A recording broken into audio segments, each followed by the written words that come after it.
Homosexuals, men, are 1,000 times more likely to contract AIDS because the behavior is dangerous. I was in a prison visiting.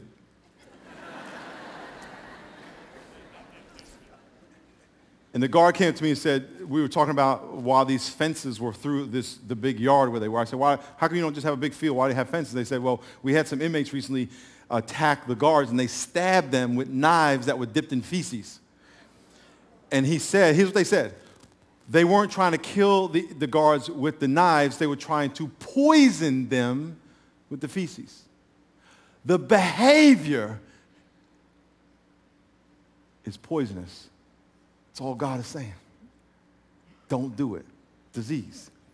Those stats, 4 times more likely to suffer depression, 3 times more likely to suffer general anxiety disorder, 4 times more likely to experience conduct disorders, 4 times more likely to commit suicide, 5 times more likely to have nicotine dependence, 6 times more likely to suffer multiple disorders, 6 times more likely to have attempted suicide. On average, and I think your notes read wrong, but this next line in your notes should say, on average, the life expectancy of a homosexual male, if he's homosexual in his 20s, on average, he will live less than 50 years old. He will lose 20, 30 years off his life. Why? Because the behavior is dangerous.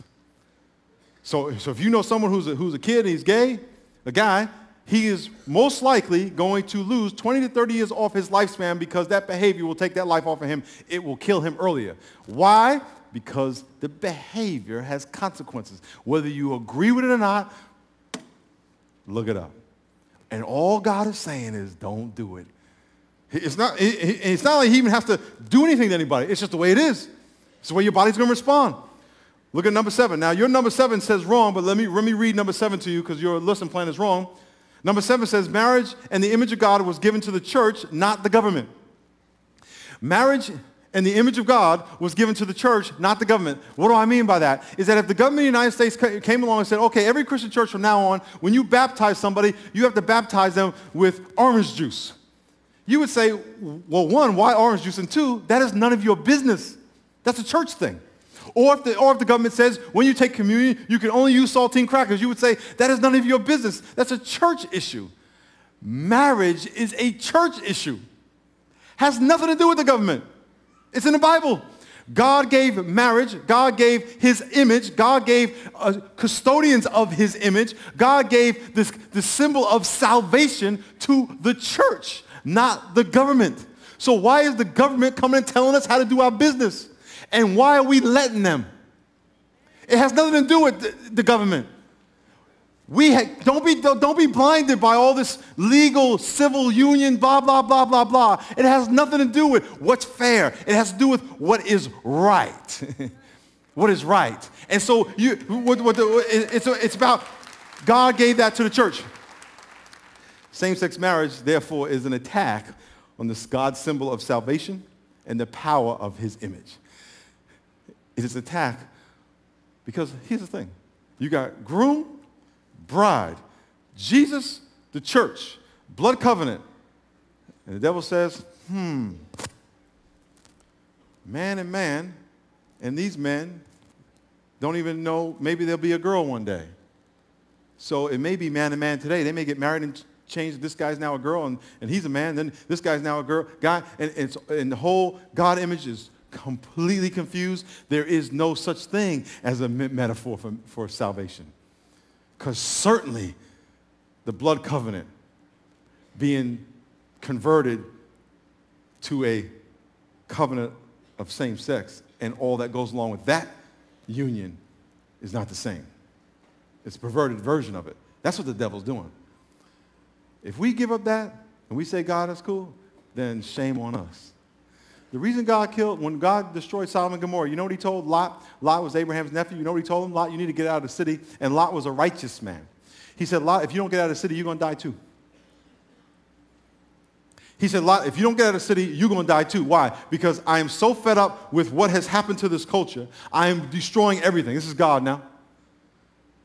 And if you and your righteousness couldn't stop this perversion, you're going to die too. So you better get out or you're going to die. Well, we have nowhere to go.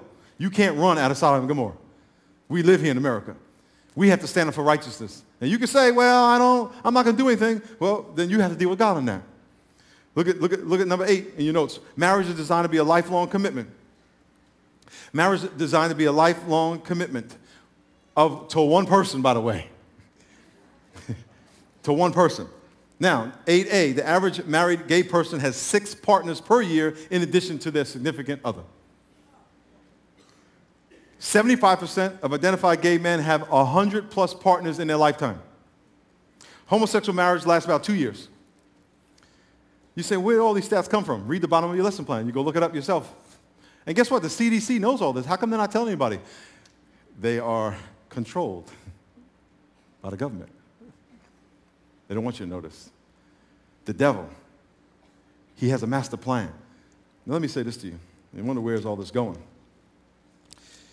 I'm going to read something to you. A few things, actually. Then we're going to go out there and sign up petitions. Ocean Grove Campground Methodist Camp loses their tax exemption for not hosting a same-sex marriage in their marriage pavilion. New Jersey, October 7th, 2007. Massachusetts, March 10th, 2006, Catholic Charities is forced out of their adoption business for the first time in 100 years because it will not place children in homosexual couples.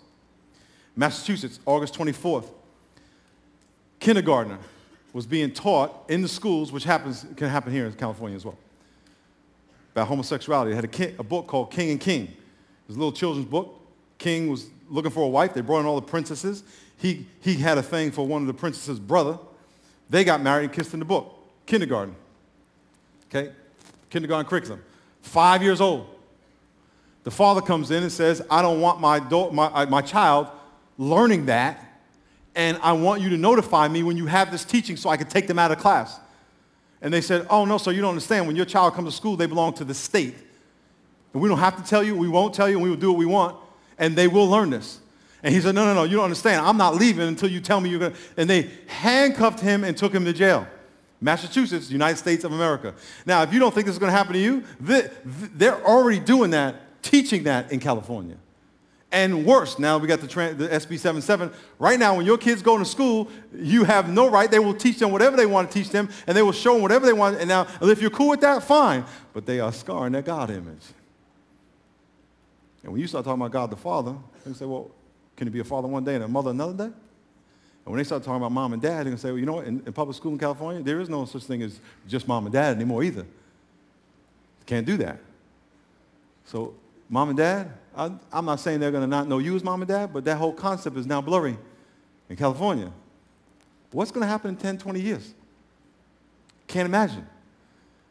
God says it is our responsibility to represent light in this community. And you could say, it's not going to touch me. It is already touching you. It is already touching you. Here's the ultimate goal, is to take people like Miles McPherson, Pastor Jeremiah, Mike McIntosh, and put us in jail for saying what I just said. Because in Canada, in Belgium, in Italy, if I teach what I just said, I go to jail. They are trying to get laws passed that would make what I just said hate speech. Why? Because the 1 to 3% of gays are very powerful. If they can silence the church, then they can do whatever they want. We're the only thing standing in the way, and marriage is the big kingpin to that. So my encouragement to you is to wake up and really understand the big picture.